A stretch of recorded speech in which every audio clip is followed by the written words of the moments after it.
नमस्कार. न्यूज टंकाच्या गाठी भेटी या कार्यक्रमात मी प्रणव पटवर्धन तुम्हा सर्वांचं मनापासून स्वागत करतो. शास्त्र चर्चा किंवा अकॅडमिक रायटिंग याला वाहिलेली मराठीमध्ये अनेक नियतकालिका आहेत. त्याच्यामध्येच आता आणखीन एकाची भर पडली ती 24 जानेवारी या दिवशी. त्या दिवशी आलोक याचं ऑनलाईन प्रकाशन झालं. आलोक हे शास्त्र चर्चेला वाहिलेलं मराठीतलं आणखीन एक नियतकालिक. इतके नियतकालिक असताना आणखीन एकाची गरज काय, तर आलोक हे मुक्त परवान्यामधलं असलेलं नियतकालिक आणि त्याचं मुक्त असणं हेच त्याचं वेगळेपण आहे. तर आलोकमध्ये नेमकं काय आहे, आलोकमध्ये कोणत्या प्रकारच्या शास्त्रचर्चा आहेत, आलोकचं वेगळेपण, त्याचं मुक्त परवाना म्हणजे नेमकं काय आहे, हे सगळं जाणून घेण्यासाठी आज आपण गप्पा मारणार आहोत आलोकचे दोन्ही संपादक निरंजन आणि ऋषिकेश यांच्याशी. तर स्वागत करूया आलोकच्या संपादकांचं. निरंजन आणि ऋषिकेश, तुम्हा दोघांचे न्यूज टंकामध्ये खूप खूप स्वागत. आलोक बद्दल जाणून घेताना मला सगळ्यात आधी प्रश्न असा विचारायला आवडेल की मुळात आलोकची कल्पना तुम्हाला कशी सुचली? नमस्कार. आलोक या नियतकालिकाची सुरुवात आम्ही दोघांनी करण्याचा विचार केला. याचं कारण माझ्या आणि ऋषिकेशच्या शिक्षणामध्ये आम्ही ज्या थोड्याफार ज्ञानशाखीय वर्तुळातल्या लोकांना भेटतो, त्यांच्यामध्ये वावरतो, त्यात असं दिसतं की बहुतांश प्रमाणात लेखन इंग्रजीतच होतं. म्हणजे आपल्या वेगवेगळ्या ज्ञानशाखा, आता ह्याची ज्ञानशाखा वेगळी आहे, हा पुरातत्वाचं शिक्षण घेतोय, मी भाषा विज्ञानाचं शिक्षण घेतोय. तर ह्यामध्ये बहुतांश वेळा लेखन आमच्याकडून सुद्धा इंग्रजीतच होतं. तशा व्यवस्थाच आपल्या तशा आहेत आणि त्यामध्ये मराठीतून लिहायला वगैरे प्रोत्साहन मिळण्याचं प्रमाण थोडं कमी आहे. मातृभाषेतून लिहायला, मराठीतून म्हणण्यापेक्षा मातृभाषेतून.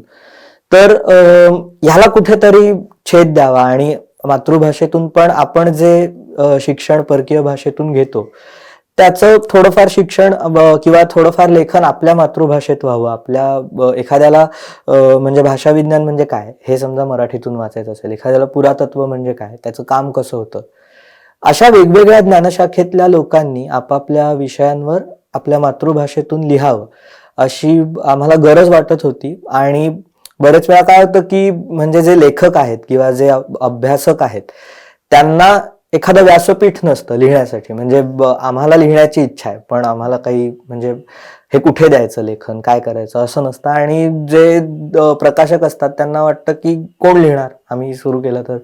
या दुष्टचक्राला थोडा भेद द्यावा म्हणून आमच्या मनात विचार आला की आपण हा प्रयत्न करूयात आणि आलोक प्रकाशित झालं. आणि मग तुम्ही त्याला आलोक हेच नाव का दिलं?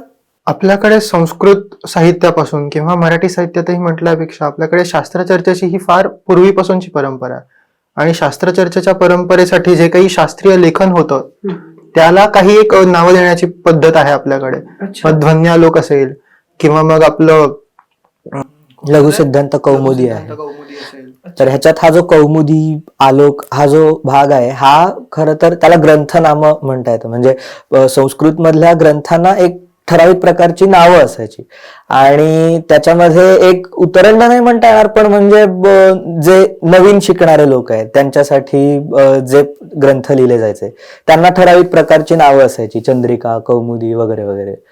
तसं आलोक हे एक ग्रंथनाम आहे जे अतिशय म्हणजे ज्यामध्ये तर्क कठोर आणि खूप म्हणजे त्या ज्ञानशाखेत भरपूर काळ अभ्यास करणाऱ्या लोकांसाठीचं जे लेखन आहे त्या प्रकारच्या म्हणजे त्या लोकांसाठी लिहिल्या गेलेल्या ग्रंथांना आलोक हे ग्रंथनाम वापरलं जायचं. तर आम्ही ती परंपरा त्याचा पाईक होण्याचा प्रयत्न आहे म्हणून आम्ही आलोक हे नाव निवडलं. अरे वा.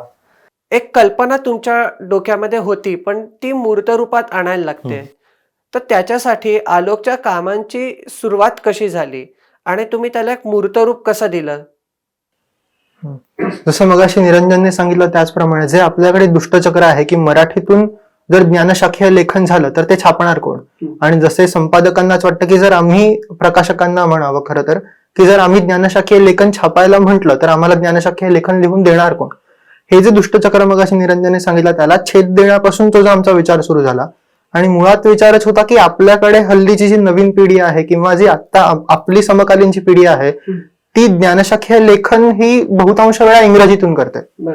आणि एकूणच आपल्याकडे मराठीतून ज्ञानशाखीय व्यवहार जो होतो किंवा ज्ञानशाखीय लेखन जे होतं त्याकडे पाहण्याचा दृष्टिकोन हा उदासीनच आहे थोडाफार. त्यामुळे जरी मराठीतून आजही ज्ञानशाखीय लेखन होत असलं वेगवेगळ्या व्यासपीठांवर, तरी ते आपल्यापर्यंत पोहोचत नाही. ते त्या वर्तुळात सीमित राहतात. त्यांचे जे अभ्यासकांचे वर्तुळ आहेत, म्हणजे भाषा वैज्ञानिकांचं वेगळं वर्तुळ असेल, पुरातत्वशास्त्रज्ञांचं वेगळं वर्तुळ असेल, भूगोलशास्त्रज्ञांचं वेगळं वर्तुळ असेल, तर तिथे तिथपर्यंतच ते मर्यादित राहतं आणि त्याच्या पुढे ते येतच नाही. आणि मुळातच मग असं तर्ककठोर लेखन आणि मग ज्यांना माहीतच नाही, जे सामान्य वाचक आहेत त्यांच्यापर्यंत ते पोहोचतच नाही, मग ते म्हणणार की आता काही होतच नाहीये.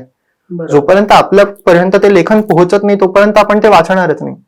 त्यामुळे मग कुठेतरी सामान्य वाचकांना सुद्धा ही माहिती करून देणं की अशा प्रकारचं लेखन होतं मराठीत. म्हणजे आपल्याकडे असं फार म्हणण्याचं प्रकरण आहे की बाबा अकॅडमिक लेखन हे फक्त इंग्रजीतूनच होतं आणि मग बहुतांश इंग्रजीतूनच केलं जातं का, तर मग ते वेगवेगळ्या नियतकालिकांमध्ये छापलं जातं, वेगवेगळ्या जर्नल्समध्ये छापलं जातं. मग हा मूळ उद्देश होता त्यामागचा की मराठीतून ज्ञानशाखीय लेखनाला प्रोत्साहन द्यायचं, मराठीतून जे काही ज्ञानशाखीय लेखन होतं ते अभ्यासकांप्रमाणेच सामान्य वाचकांसमोर पण घेऊन यायचं. आणि मग अशा प्रकारे आम्ही त्या सगळ्या चर्चेतून करता करता सगळ्यात महत्वाचं ठरलं की आपल्याला हे मुक्त ठेवायचं. कारण आपल्याकडे परंपरा अशी आहे हल्लीची की सगळीकडेच सगळे अधिकार राखून ठेवले जातात. त्याचे काही त्याचे काही दुष्परिणाम आहेत, त्याचे काही मुद्दे आहेत, त्याबद्दल आपण पुढे बोलूच. पण मुळात इथे एक सांगावं असं वाटतं की आपल्याकडे राजवाड्यांनी सुद्धा त्यांचं बरंचसं लेखन हे कोणतेही अधिकार राखून ठेवलेले नाहीयेत. विका राजवाड्यांनी, आपल्या इतिहासाचार्य विका राजवाड्यांनी जे काही त्यांचं लेखन केलंय त्यांच्या पुस्तकावर कायम लिहून येतं की ह्या पुस्तकाचे कोणतेही हक्क सुरक्षित नाहीत.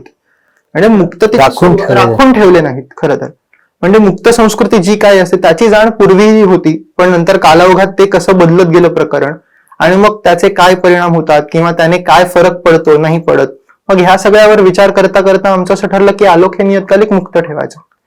आणि मग त्यासाठी येणारे जे काही तंत्रज्ञान असेल, ज्या काही मुक्त आज्ञावल्या असतील, मग तिथपासून मग त्या सगळ्याच्या पायावर आलोक उभं राहिलं आणि अशा प्रकारे साधारण त्याला एक मूर्त स्वरूप येत गेलं. अच्छा, त्या तंत्रज्ञान आज्ञावल्यांबद्दल तर आता म्हणजे ऋषिकेश म्हणालाच की मुक्त ठेवायचा असा निर्णय झाला, पण मग म्हणजे आम्ही त्यासाठी आधी मुक्त संस्कृतीला एक काही दशकांचा इतिहास आहे.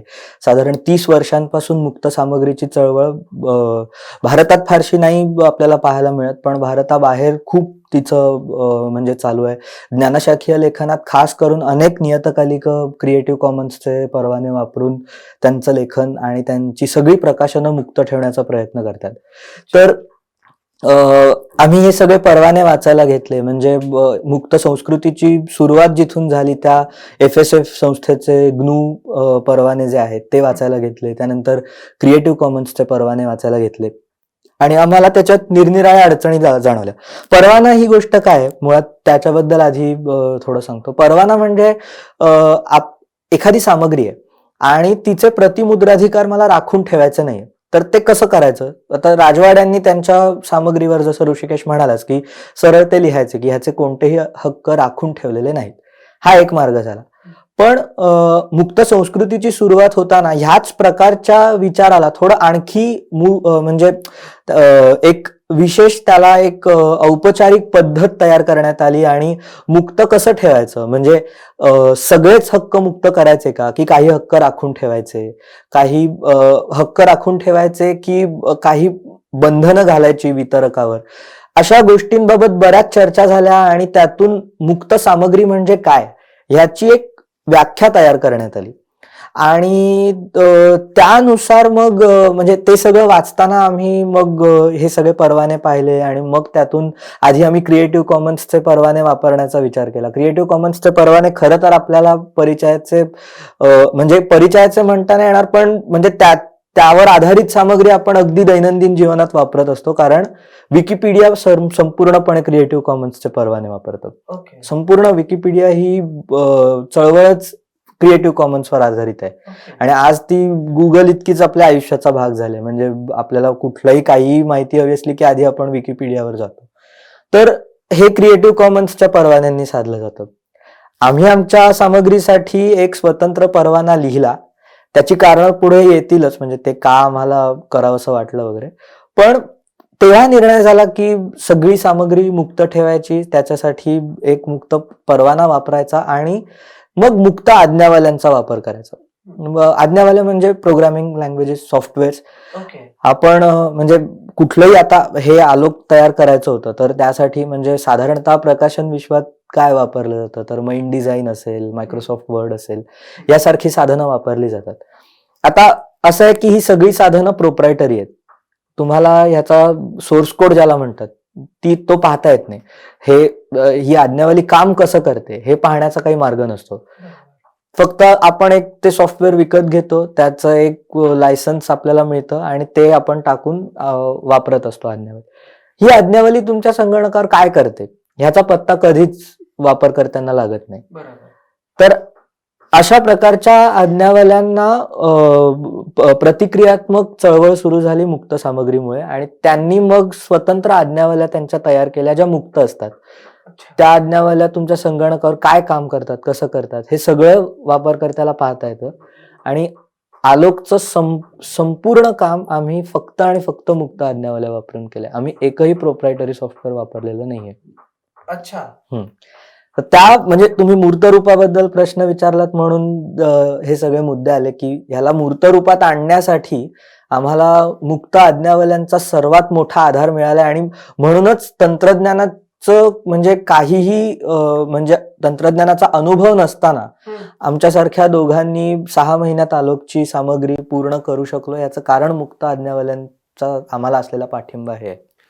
आता बोलताना तू असं म्हणालास की तुम्ही आलोकसाठी सगळ्या मुक्त आज्ञावल्या वापरल्यात. तर मुक्त आज्ञावल्या म्हणजे काय आणि त्या कोणत्या वापरल्यात त्याच्याबद्दल माहिती घ्यायला आवडेल. तर आता म्हणजे एखादं नियतकालिक तयार करायचं म्हटलं तर त्याला बऱ्याच म्हणजे आज्ञावल्यांचा वापर करायला लागतो असं आम्हाला या प्रक्रियेतच लक्षात आलं. आता आम्ही दोघेही काही असे फार तंत्रज्ञानाच्या म्हणजे आम्ही शिक्षण त्याचं घेतलं नाही, पण हे काम करताना बऱ्याच म्हणजे अगदी साध्यातल्या साध्या आम्ही पत्र व्यवहारासाठी जी आज्ञावली वापरतो ती सुद्धा आम्ही जीमेल सारखी प्रोप्रायटरी वापरत नाही. आम्ही प्रोटॉन मेल नावाची सेवा वापरतो, ती पूर्णपणे मुक्त आहे. जीपीएल लायसन्स त्याला वापरलंय. तर आमचे सगळे पत्रव्यवहार सुद्धा मुक्त आज्ञावली तर्फे होतात. त्यानंतर आता हे जे दृश्यरूप तुम्हाला दिसतंय हे घडवण्यासाठी आम्ही वर्ड, इनडिझाईन सारख्या प्रोप्रायटरी आज्ञावल्या नाही वापरल्यात. आम्ही लाटेक नावाची एक आज्ञावली वापरली. तिच्यामध्ये म्हणजे पूर्णपणे त्याचे म्हणजे त्याची आज्ञावली कोडिंग सारखं ते आहे. त्याच्यामध्ये आम्ही काय म्हणतात त्याची फाईल जी आहे त्याच्या ज्या हे धारिका आहेत त्या साध्या मजकूर रूपातल्या असतात. त्याला तुम्हाला कुठेही वाचता येऊ शकतं. त्या अख्खा तो कोड सुद्धा लोकांना नुसता वाचता येऊ शकतो. त्यासाठी तुम्हाला लाटेक नावाचं काही सॉफ्टवेअर तुमच्या संगणकावर नसेल तरी ते तुम्हाला वापरता येतं. हे त्याचं वैशिष्ट्य आहे.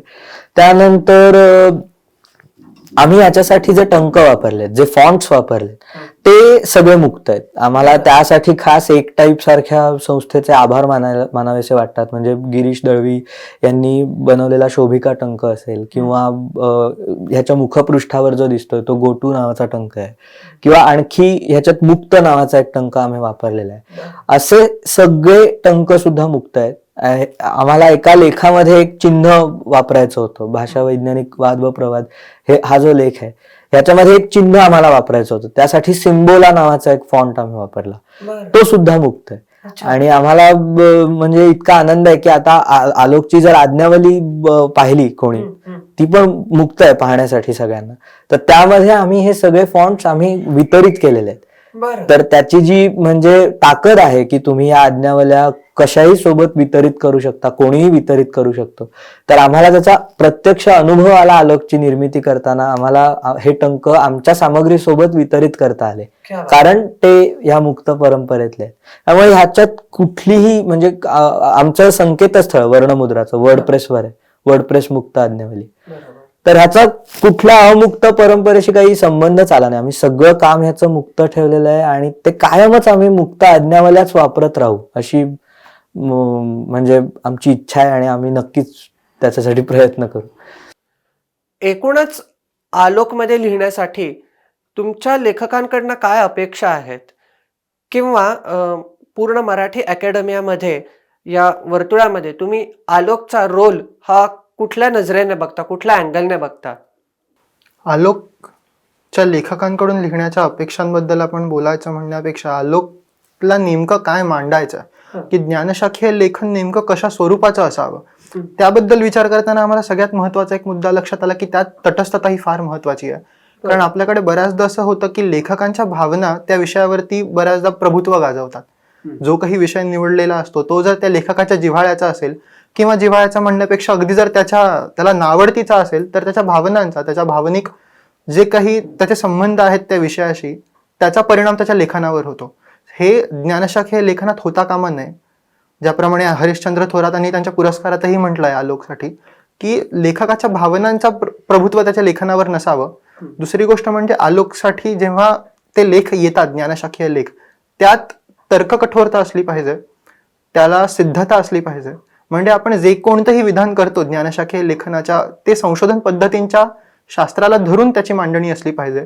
कोणतंही विधान तर्कनिष्ठित असावं, त्याला काहीतरी एक संदर्भ असावेत, त्याच्या मागे काहीतरी एक सिद्धता असावी.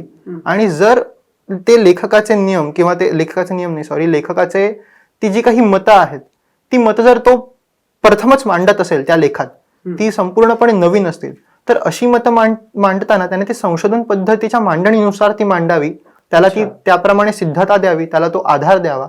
ती सगळी विधानं साधार असावीत आणि मुळात कोणतंही विधान हे संदर्भहीन असू नये किंवा मला वाटलं म्हणून मी लिहिलं असं असता कामा नये. त्याला काहीतरी एक पायाभूत आधार हवा त्याच्या विचारांना. ही सगळ्यात महत्वाची अपेक्षा आहे आलोककडून, आलोकची लेखकांकडून. आणि जेव्हा आम्ही ह्या लेखन प्रक्रियेचा विचार करतो तेव्हा नुकतीच सुरुवात असल्यामुळे आम्हाला फार कमी लेखक स्वतःहून आमच्याकडे येतात. शक्यतो आम्ही आमच्या परिचयातल्या लेखक मंडळींना आम्ही स्वतः त्यांच्या पुढे हा प्रस्ताव मांडतो की आम्ही आलोक नावाचा प्रकल्प आता मांडत आहोत, सुरू करत आहोत, आमच्या अशा अपेक्षा आहेत, तर तुम्ही तुमच्या ज्ञानशाखेत जे काही विषय आहेत त्याबद्दल तुम्ही आम्हाला लिहून देऊ शकता का.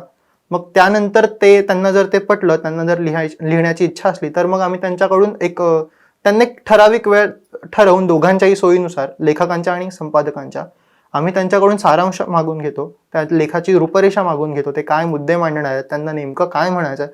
मग त्यावर बरीचशी चर्चा होते. म्हणजे उदाहरणार्थ जे मृणाल जोशी यांचा जो लेख आहे तो कशावरती, ह्याचा कृत्रिम बुद्धिमत्तेवरती जो लेख आहे मृणाल जोशी यांचा, त्याच्यावर आम्ही जवळपास दीड महिना आमच्या दोघांची चर्चा होत होती, आमच्या सर्वांचीच, तिघांची, म्हणजे मृणाल जोशी यांची आणि आमच्या दोघांची. त्यांना काही मतं मांडायची होती किंवा त्यांचे काही विचार होते, आमचे काही विचार होते, आणि प्रामुख्याने मग त्या विचारांची सरमिसळ होऊन किंवा ती चर्चा वगैरे होऊन संपूर्ण मग तो लेख तयार झाला. आणि अशा स्वरूपाचं ते एक लेखन प्रक्रिया किंवा लेखन निवडीचं आमचं एक काय म्हणता येईल त्याला, की एक प्रक्रिया आहे लेख निवडण्याची आलोकसाठी. मग लेखकांची निवड करण्यासाठी तुम्ही कोणते निकष वापरलेत? आता ऋषिकेशने सांगितलंच, म्हणजे ज्ञानशाखीय लेखन आमच्या दृष्टीने कसं केलं जावं ह्याचे काही, म्हणजे हे काय आम्ही तयार केलेले किंवा आम्ही घातलेले नियम नाहीत. हे ज्ञानशाखीय लेखनाची परंपराच तशी आहे की त्याला एक ठराविक पद्धती असते संशोधनाची, आणि त्या पद्धतीचा वापर करूनच आपली मांडणी असावी, त्यानंतर आपली विधानं सिद्ध असावीत. म्हणजे काहीतरी शेरेबाजी, असिद्ध विधानं करणं वगैरे हे प्रकार ज्ञानशाखीय लेखनात होऊ नयेत. हा मुख्य आमचा प्रयत्न असतो आमच्या लेखकांनी आम्हाला सादर केलेल्या लेखांवर. म्हणजे समजा असे काही विधानं आम्हाला आढळली, म्हणजे आम्हाला बऱ्याच गोष्टी पाहाव्या लागतात. म्हणजे एखादा नवीन लेखक असेल तर त्याच्या लेखामध्ये जर असे काही दोष असतील तर ते काही दरवेळी जाणीवपूर्वक झालेले नसतात. काही वेळा त्यांच्याकडून ही सगळी परंपरा आत्मसात करायला वेळ जातो, तर त्यावेळी असं होऊ शकतं की काही नियम नाही पाळता आले, काही वेळा अशा ह्याच्यात आपण कमी पडलो, अशा गोष्टी अजाणतेपणाने होऊ शकतं. तर आम्हाला पाहावं काय लागतं की त्याला, अर्थात संपादकांचं हे महत्वाचं काम असतं कुठल्याही ज्ञानशाखीय नियतकालिकाच्या, की असे दोष जर आढळले, असिद्ध विधानं किंवा संदर्भ नसणे वगैरे असे दोष जर आढळले तर ते लेखकाला कळवणं, त्याच्याकडून त्याचे संदर्भ मिळवून घेणं, हे कुठल्याही ज्ञानशाखीय लेखक संपादकांचं काम असतं. ते आम्ही करतो.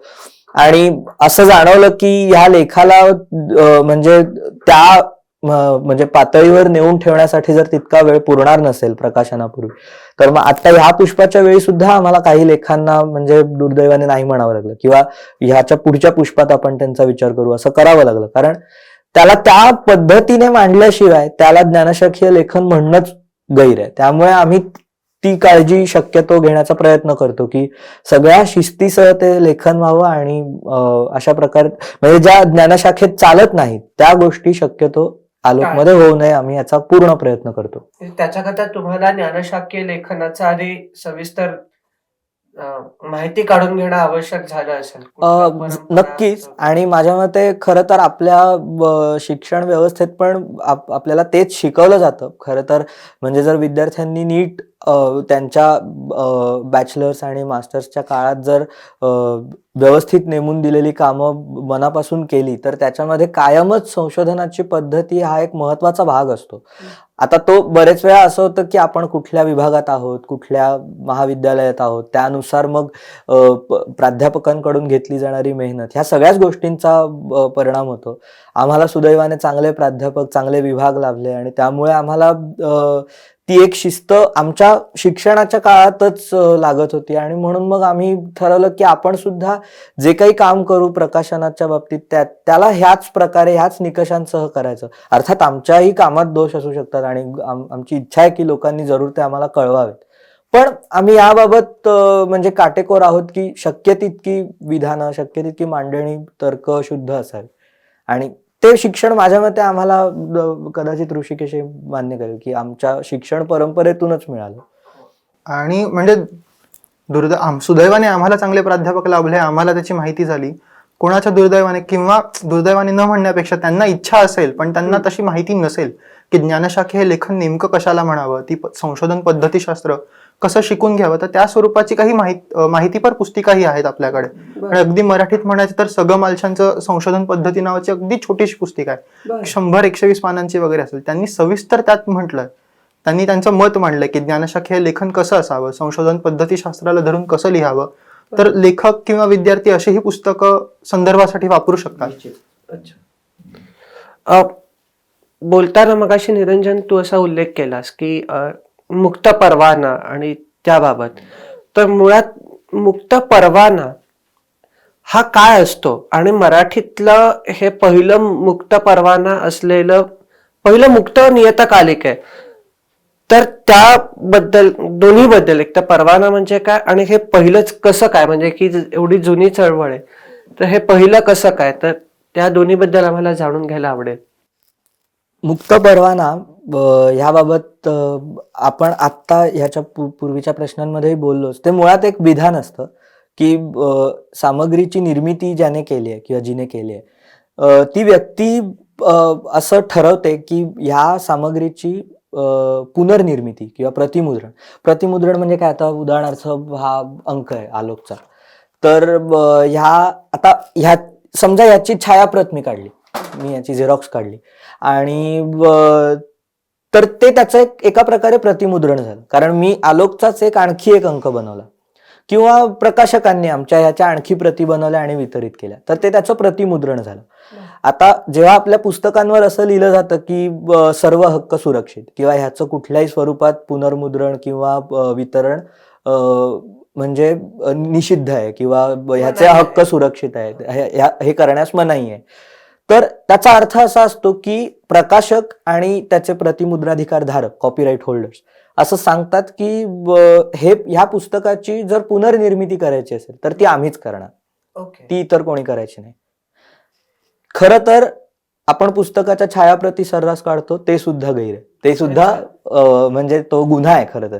म्हणजे दिल्लीमध्ये खूप मोठ्या मोठ्या आंतरराष्ट्रीय प्रकाशकांनी दिल्लीतल्या एका झेरॉक्सवाल्यावर ह्यासाठी खटला सुद्धा केला होता. भारतातली ती खूप प्रसिद्ध केस आहे, दिल्ली कॉपीराईट केस म्हणून जर शोधलं तर तुम्हाला त्याबद्दल कळेल की म्हणजे ते बरेच वेळा असे झेरॉक्सवाले असतात युनिव्हर्सिट्यांमध्ये की ते जी अशी मोठी महागडी पुस्तकं असतात त्यांच्या छायाप्रती काढून देतात, ते पुस्तकांसारखंच असतं दिसायला आणि ते विद्यार्थी वापरतात, ते स्वस्तात मिळतं.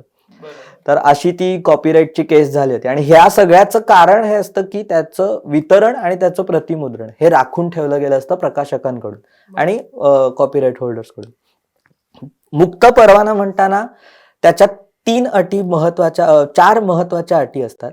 त्या म्हणजे की कुठल्याही मुक्त कामासाठी ह्या अटी असतात की त्याचं वितरण मुक्त असलं पाहिजे. म्हणजे उदाहरणार्थ आलोकची एक प्रत कोणी विकत घेतली तर ती तो कोणालाही वितरित करू शकतो. बरं.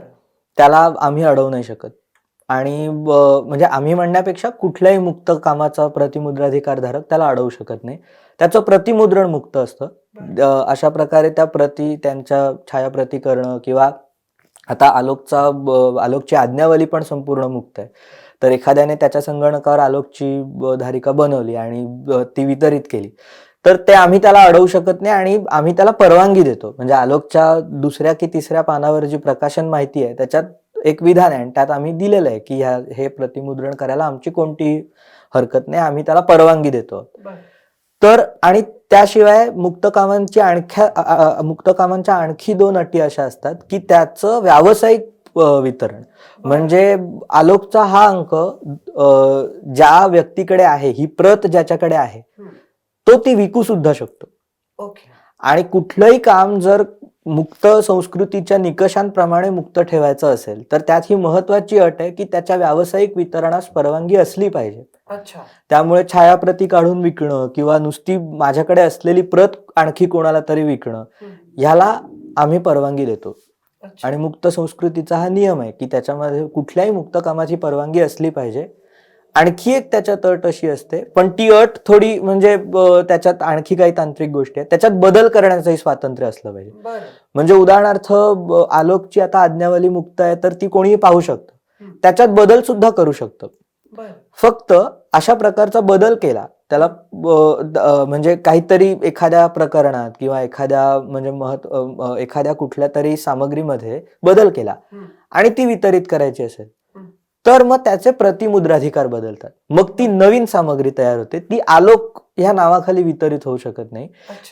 त्याला नवीन प्रतिमुद्राधिकार धारक येतात आणि मुक्त संस्कृतीच्या नियमांप्रमाणे ज्यांनी हा बदल केलाय त्यांना मूळ सामग्रीचे जे निर्माते आहेत त्यांना श्रेय द्यावं लागतं की ही सामग्री मूलतः ह्या म्हणजे संस्थेने, ह्या मंडळींनी बनवलेली आहे आणि आम्ही तिच्यात अमुक अमुक विभागामध्ये थोडासा बदल करतोय.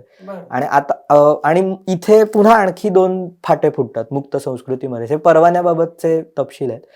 मुक्त संस्कृतीत ह्या पुढे फुटणारे 2 फाटे असे की अशा प्रकारे मी बदल केला, आता मला हे काम प्रोप्रायटरी ठेवायचं, आता मला ह्याचे सर्व हक्क सुरक्षित करायचे. अच्छा.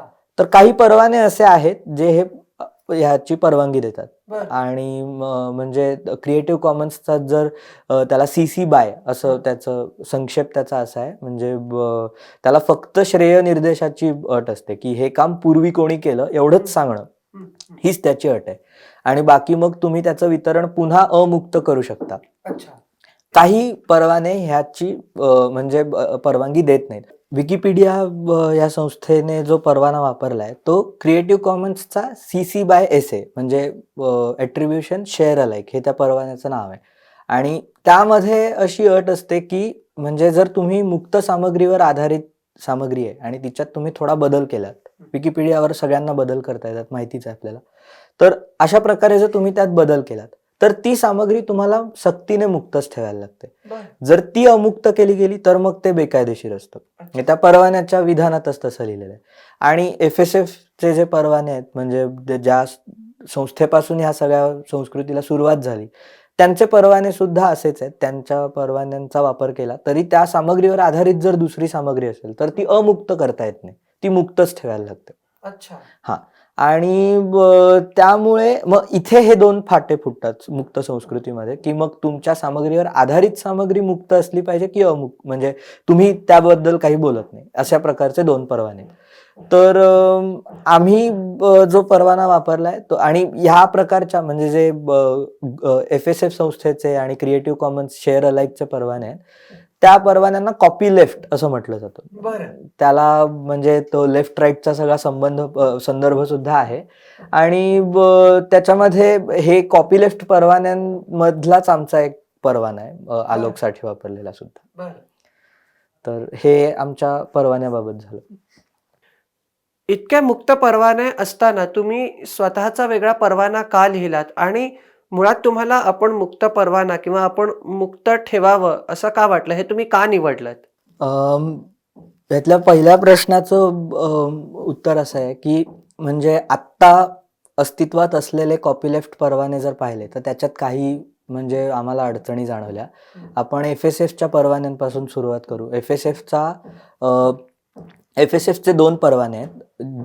GPL जनरल पब्लिक लायसन्स हा परवाना त्यांच्या म्हणजे मतानुसार, त्या संस्थेच्या मतानुसार हा आज्ञावल्यांसाठी वापरला जावा अशी त्यांची म्हणजे असं त्यांचं मत आहे त्या परवान्याबाबत. आणि दुसरा परवाना GFDL GNU free documentation licence, आणि त्या परवान्याचा वापर मग पुस्तकांसाठी किंवा आज्ञावल्यांचं जे म्हणजे डॉक्युमेंटेशन असतं, त्याची जी हस्तपुस्तिका असतात त्यांच्यासाठी GFDLचा वापर व्हावा असं त्यांनी सुचवलेला म्हणजे हा मार्ग आहे. आम्ही ह्या संस्थेचे परवाने वाचले. आम्हाला ह्यात मुख्य अडचण अशी जाणवली की हे परवाने फक्त इंग्रजीत उपलब्ध आहेत अधिकृतरित्या. त्या संस्थेने त्यांच्या संकेतस्थळावर असं स्पष्ट लिहिलेलं आहे की आमचे परवाने अधिकृतरित्या भाषांतरित केले जाऊ शकत नाही. ते अधिकृत भाषांतर स्वीकारतच नाहीत. पण ते मग त्यांचे वेगळे म्हणजे मार्ग आहेत. ते काही भाषांतरांना म्हणजे त्यांच्या संकेतस्थळावर स्थान आहे. उदाहरणार्थ जर्मनमध्ये GPL वाचता येतं किंवा अशा अनेक भाषांमध्ये ते भाषांतर होऊ देतात, त्यांच्या संकेतस्थळावर ती घेतात सुद्धा, पण त्यांना ते अधिकृत म्हणत नाही.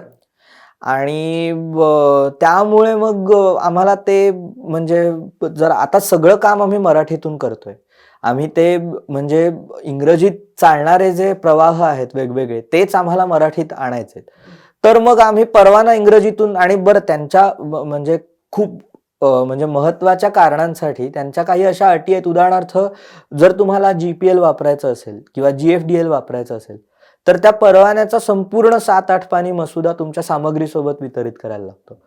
म्हणजे आलोकच्या सगळ्या सामग्रीमध्ये आम्हाला तो इंग्रजीतला मसुदा समाविष्ट करायला लागला असता.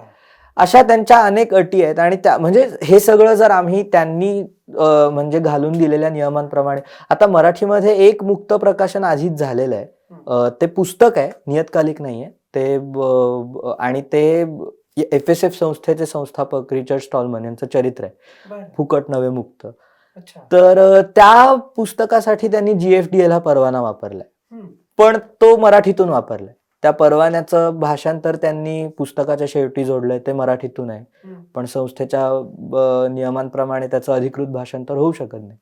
तर मग सगळे जर त्यांचे नियम पाळून त्या सगळ्या म्हणजे एक मान्यताप्राप्त मुक्त सामग्री जर आम्हाला बनवायची होती, तर मग आम्हाला GFDL वापरणं काही फार पटत नव्हतं. कारण त्याच्यामध्ये इंग्रजीची विनाकारण जाचक अट आहे असं आमचं मत आहे. म्हणजे जरी आम्हाला FSF या संस्थेबद्दल प्रचंड आदर असला, जरी त्यांच्या परवान्यांमुळे एक खूप महत्वाची मार्गदर्शक दिशा मुक्त संस्कृतीला मिळाली असं आमचं मत असलं, तरी त्यांचा इंग्रजीचा आग्रह आम्हाला पटत नाही.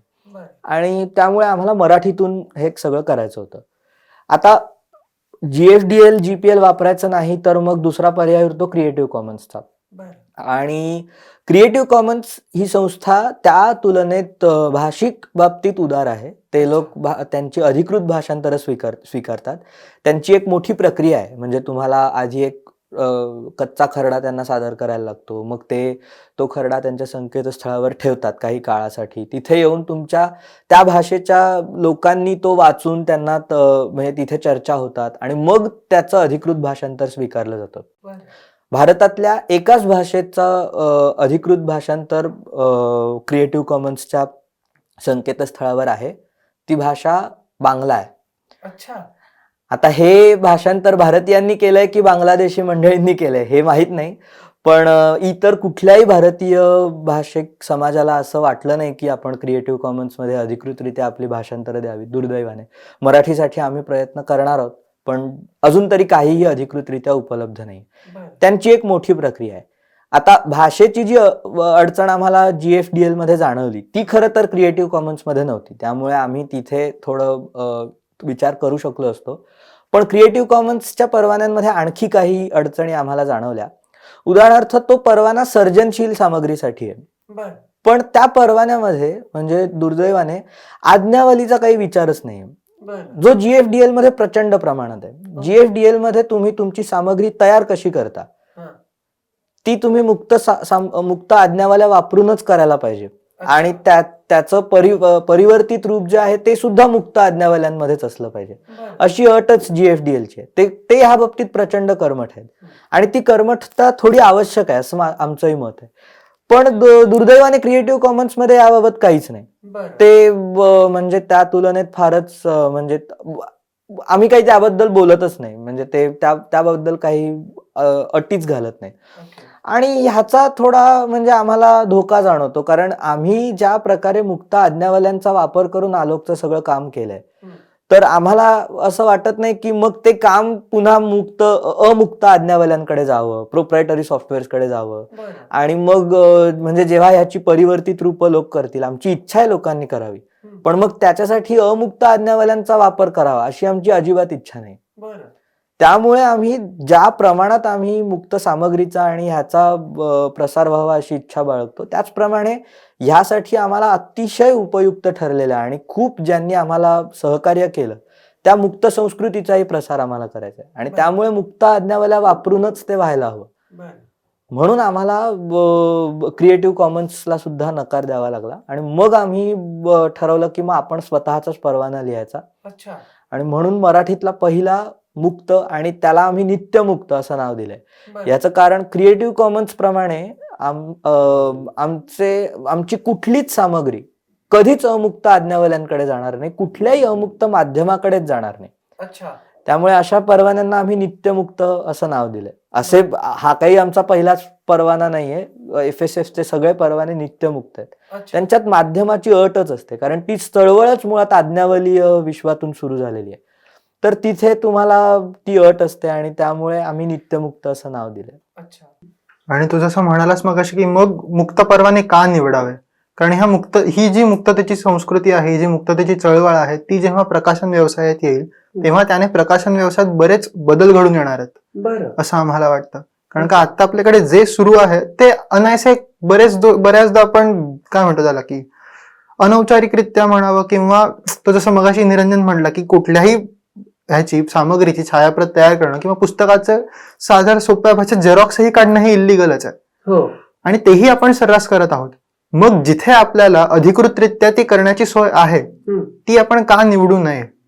बरोबर, आपल्याला ती सोय आहे, फक्त काय आहे की आपल्याकडे ती उदासीनता म्हणा किंवा लोकांना काम करायचं नाहीये किंवा लोकांना त्याची माहिती नाहीये त्याबद्दलची, किंवा मग लोकांना ते येऊच द्यायचं नाहीये आपल्याकडे की काय माहित नाही अजून तरी आम्हाला, पण ते होणं गरजेचं आहे. ती चळवळ मराठीत येणं गरजेचं आहे आणि त्याने प्रकाशन व्यवसायात बरेच बदल घडून येतील. म्हणून मग आपण मुक्त संस्कृतीकडे वळावं, मुक्ततेचे परवाने जे आहेत ते आपण वापरावे आपल्या कामांमध्ये. आता ऋषिकेश म्हणत होता त्याप्रमाणेच म्हणजे मराठीमध्ये पण असे काही साहित्यिक आहेत ज्यांनी आपली सर्व सामग्री एक संकेतस्थळ बनवून त्यावर ठेवून दिले, लोकांना वाचायला वगैरे विनामूल्य ठेवून दिले. पण बरेच वेळा असं होतं की आता एवढा म्हणजे ज्यांनी पुढाकार घेतलाय त्यावेळी पण असं होतं की त्यांना काही वेळा मुक्त चळवळीबाबत माहिती नसते, किंवा म्हणजे हा प्रयत्न खूप मोठा आहे, आम्हाला आदर आहे या सगळ्या प्रकारचा, पण जर थोडं आणखी प्रयत्न करून जर ते मुक्त करता आलं तर मग लोकांना त्याच्यात आणखी म्हणजे त्याचे परिणाम खूप चांगले येतात. वाचकांच्या आणि वापरकर्त्यांच्या दृष्टीने मुक्त सामग्रीचे परिणाम खूप त्यांना उपयोगी असतात. तर बरेच वेळा लोकांना माहिती नसते, ही पण एक अडचण होते. म्हणजे आता 30 वर्ष जवळपास ही सगळी चळवळ चालू आहे, पण आपल्या समाजात पुरेशी माहिती दिसत नाही लोकांना या सगळ्याबद्दल. मुक्त परवान्यामध्ये तुमच्या या नियतकालिकामध्ये जे लेखक लिहिणार आहेत, तर त्या लेखकांचं त्यांच्या अधिकारांचं स्थान काय आहे? मुक्त सामग्रीमध्ये मुळात आता ह्याच्यात पण काही कायदेशीर प्रश्न येतात. म्हणजे प्रतिमुद्राधिकार, कॉपीराईट आपल्याला काय देतं, जो लेखक आहे, जो निर्माता आहे, त्याला नेमकं काय काय देतं? तर सगळ्यात महत्वाचं म्हणजे ही सामग्री म्हणजे या सामग्रीची निर्मिती आम्ही केली आहे हे वैधानिकरित्या सिद्ध करण्याचा अधिकार लेखकाला किंवा प्रकाशकांना मिळतो. म्हणजे उदाहरणार्थ आता ह्या नियतकालिकाचे प्रतिमुद्राधिकार आलोक मराठी नियतकालिकाकडे आहेत, तर ह्याची निर्मिती आम्ही केली आहे हे आम्हाला सिद्ध करता येऊ शकतं कॉपीराईट ऍक्ट मध्ये. त्याचप्रमाणे म्हणजे लेखकांना म्हणजे आता आपण जे मगाशी उदाहरण घेतलं फुकट नवे मुक्त, हे मुक्त आहे आणि ह्याच्यासाठी कॉपीराईट आहे त्या लेखकांकडे, पण असं होतं की ह्याने वैधानिकरित्या त्यांना काय सिद्ध करता येऊ शकतं, तर आम्ही हे पुस्तक निर्माण केलेलं आहे. हे पुस्तक मी लिहिलेलं आहे. मुक्त संस्कृतीमध्ये ह्या अधिकाराचं पूर्ण संरक्षण आहे. अच्छा. कारण वितरण करताना किंवा म्हणजे कुठल्याही प्रकारे म्हणजे पुनर्मुद्रण करताना, पुनर्निर्मिती करताना त्याच्या कॉपीराईट होल्डरचा जर त्याच्यात निर्देश नसेल तर ते गैर आहे. कुठल्याच परवान्यामध्ये ह्याची परवानगी नाही. अच्छा. त्यामुळे या सामग्रीची निर्मिती कोणी केली आहे, हे मूळ लेखन कोणाचं आहे, हे ह्याचा म्हणजे अनिर्देश हे चुकीचं आहे, हे बेकायदेशीर आहे. अच्छा. त्यामुळे त्या अधिकाराचं पूर्ण संरक्षण ह्यामधून होतं. आणि लेखकांच्या दृष्टीने पाहिलं तर वास्तविक प्रकाशक हे जे जाचक धोरण वापरतात की ह्याचं वितरण, ह्याचं हे पुनर्मुद्रण आम्हीच करणार, हे लेखकांच्या वास्तविक तोट्याचं आहे. लेखकांची इच्छा असते की हे जास्तीत जास्त लोकांपर्यंत पोहोचावं. प्रकाशक आणि लेखकांमध्ये वाद कशावरून होतात? किमतीवरून होतात. कारण लेखकांना वाटतं जर किंमत कमी असेल तर आणखी लोक वाचतील, आणि प्रकाशकांना वाटतं यातून आमचं नुकसान आहे. त्यामुळे लेखकांचा कायमच दृष्टिकोन असतो जास्तीत जास्त लोकांनी वाचावं. तर त्यांना भीती असते श्रेयाची, आणि श्रेयाचं पूर्ण संरक्षण मुक्त संस्कृतीत होतं. हा निर्णय खरं तर प्रकाशकांनी घेण्याचा आहे. कारण म्हणजे आपल्या सामग्रीची पुनर्निर्मिती राखून ठेवणं ही प्रकाशकांची वाईट सवय आहे. लेखकांचा ह्याच्यात काहीच म्हणजे हे नसतं. लेखकांना आता आम्ही म्हणजे प्रत्येक लेखकांना जेव्हा आम्ही हा प्रकल्प आहे, आम्ही असं करतोय सांगत होतो, तेव्हाच ह्या मुक्त संस्कृतीची आम्ही तत्व सांगत होतो आणि अशा अशा प्रकारे गोष्टी घडू शकतात हे सांगत होतो. तर सगळ्यांना हे आवडलं. म्हणजे सगळ्यांनी आम्हाला कायमच याबाबत चांगला प्रतिसाद दिला की हो आम्हाला आवडेल अशा प्रकारे झालं. तर कोणीच याबाबत तक्रार व्यक्त केली नाही. कारण लेखकांना ती असूच शकत नाही. त्यांचा मुख्य उद्देशच हा असतो लिहिण्यामागे की त्याचा प्रसार व्हावा. प्रसार रोखण्यामध्ये प्रकाशक आडवे येतात. आणि इथे आलोकचे जे प्रकाशक आहेत, वर्णमुद्रा प्रकाशनाचे श्री मनोज पाठक, यांचा आवर्जून उल्लेख करावा असा वाटतो. कारण त्यांनी आम्हाला संपूर्ण पाठिंबा दिला त्या मुक्त संस्कृतीला, मुक्त चळवळीला. मी त्यांना सांगितलं की सर आम्हाला असं असं करायचं, असं असं आमचं मत असणार आहे, किंवा अशा अशा बाबतीने काही गोष्टी घडू शकतात. त्यामुळे त्यांनी आम्हाला त्यावेळी संपूर्ण पाठिंबा दिला. ते म्हणाले तुमच्यासारखे नवीन संपादक काहीतरी करू बघतात, त्याचा मला संपूर्ण पाठिंबा. आणि त्यांनीही हे आलोक जे नियतकालिक आहे ते मुक्त ठेवायला परवानगी दिली आणि पाठिंबा दिला. हे फार महत्वाचं आहे. म्हणजे आम्ही जे म्हणालो की प्रकाशकांनी हा निर्णय घेणं, पुढाकार घेणं आवश्यक आहे, तर पाठक सरांनी आम्हाला त्यांनी पुढाकार घेतला. आता वर्णमुद्रा प्रकाशनातर्फे हे प्रकाशित आम्ही करतोय, तर त्यांनी ही जोखीम घेतली, त्यांनी हे पाऊल उचललं. ह्यामध्ये पूर्ण श्रेय त्यांचं आहे. की आम्हाला जर हे प्रकाशनातलं म्हणजे असं कोणीतरी ठामपणे पाठिंबा देणारं भेटलं नसतं तर कदाचित इतक्या म्हणजे ताकदीने आम्ही प्रकाशित होऊ शकलो. त्यामुळे नक्कीच त्यांचं इथे नाव घेणं आवश्यक आहे. आता हे मुक्त आहे म्हटल्यानंतर एक जास्त क्युरिओसिटी निर्माण होते, ती म्हणजे याच्या विक्रीबाबत. तर याच्या विक्रीबाबत तुम्ही काय सांगाल? आलोकच्या विक्रीबाबत म्हणायचं तर आलोकचे जो एक अंक आहे तो आम्ही ऑनलाईन स्वरूपात 24 जानेवारी 2021 ला डिस्ट्रीब्यूट केलेलाच आहे.